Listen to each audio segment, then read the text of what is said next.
Hello everyone and welcome to our channel Nilesh education.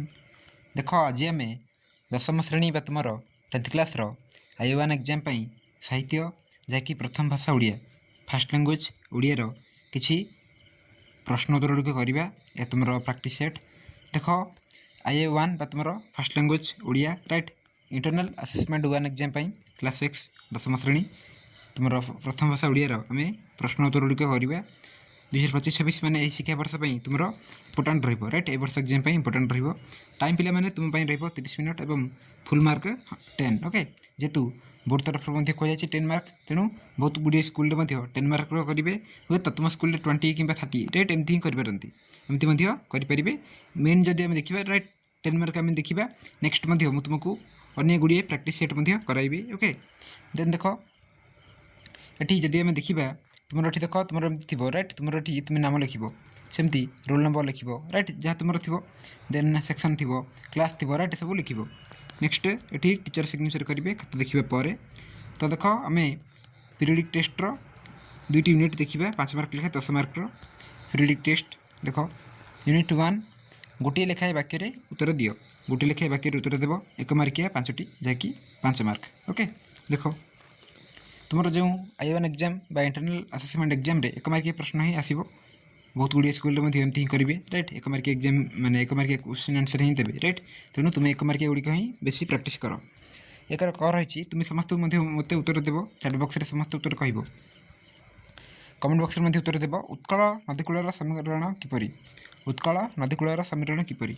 Eighty कौन कही पे मैंने ना गोटे लेखा वाक्य उत्तर देव राइट पूरा वाक्य लिख ये उत्तर कौन हम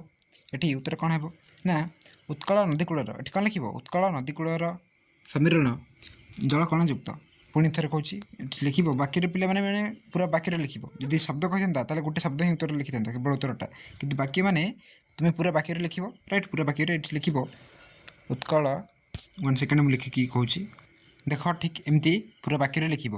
जे उत्कल नदीकूलर समीकरण उत्कल नदीकूलर समीकरण किपरि ना जल कण युक्त किपरि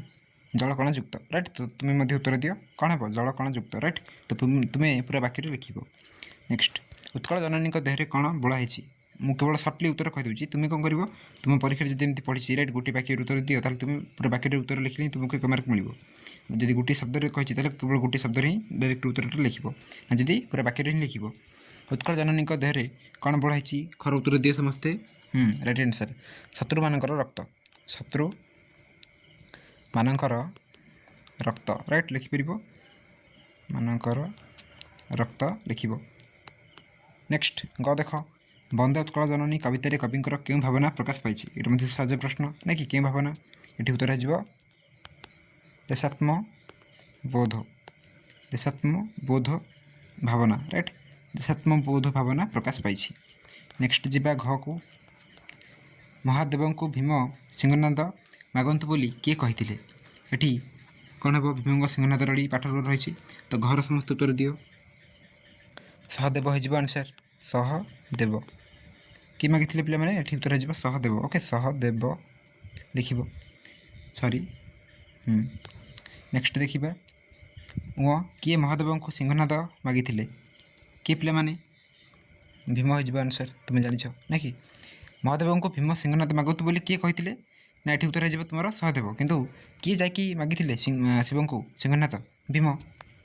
सरला एक तुम यूनिट 1 रू 5 मार्क देखिले नेक्स्ट यूनिट 2 5 मार्क देखा टोटाल 10 मार्क कह रही देख ये देख गोटे शब्द उत्तर लिख मैंने केवल गोटे शब्द ही उत्तर लिखिले चलो ओके 1 मार्क मिल जाए गोटे शब्द केवल जमीक देख 2 कह लक्ष्मीकांत महापात्र माता नाम कौन तो तुम कौन कर केवल माता नामटा लिख माता नामटा लिख तो कौन हम उत्तर उत्तर दिए समस्ते ठीक आंसर राधामणि देवी ओके एमती केवल उत्तर केवल शब्द गोटे शब्द ही उत्तर देव राधामणि देवी तो ये तुम्हें मत प्रश्न रही मत कमेंट बॉक्स कह कमेंट बॉक्स समस्त कह कौन ना पिता नाम कौन ओके पिता लक्ष्मीकांत पिता नाम कौन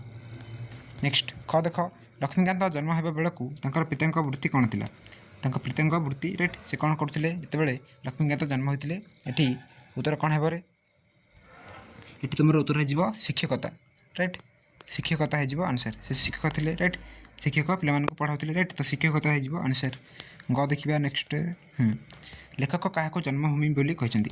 जन्मभूमि मध्य प्रश्न आसब ना तो कौन हम ये मुझे लिखुची देख उत्तर लिखिपर प्रथमे भूमि स्पर्श कर पल्लीग्राम को प्रथमे भूमि स्पर्श कर पल्लीग्राम को लिखिपर कि पल्लीभूमि को ठीक अच्छे तो यार उत्तर लिख नेक्स्ट काठुरिया कौन घोड़ी हुई आसी तुम काठ पाठर राइट गल्प तो कौन हम घर उत्तर दियो राइट नाली धड़ीर शाढ़ी नाली धड़ीर शाढ़ी यह आंसर लिख नेक्स्ट मोर है लास्ट क्वेश्चन काठुरिया घर क्योंटी बोली लेखक को कही तो काठुरिया पे घर क्योंटी डायरेक्ट उत्तर लिख जे मयूरभंजर भंजर बेतनटी पाखरे राइट बा मयूरभंजर बेतनटी बास ये लिख ठीक अच्छे तो ये भाव में 10 मार्क के 10टी क्वेश्चन 10 मार्क देखिले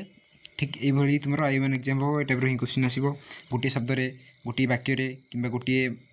तुम्हें मैंने कौन जे गोटे जो मैंने fill in the blanks right शून्य स्थान पूरण कर ये टाइप प्रश्न आसो कि MCQ राइट ये टाइप क्वेश्चन आसो तेणु तुम ये सबको भल भाव प्रिपेयर हो एवं नेक्स्ट आम अन्य सब सब्जेक्टर आलोचना करवा ताले भिडियो कंटिन्यू करिबा थैंक यू।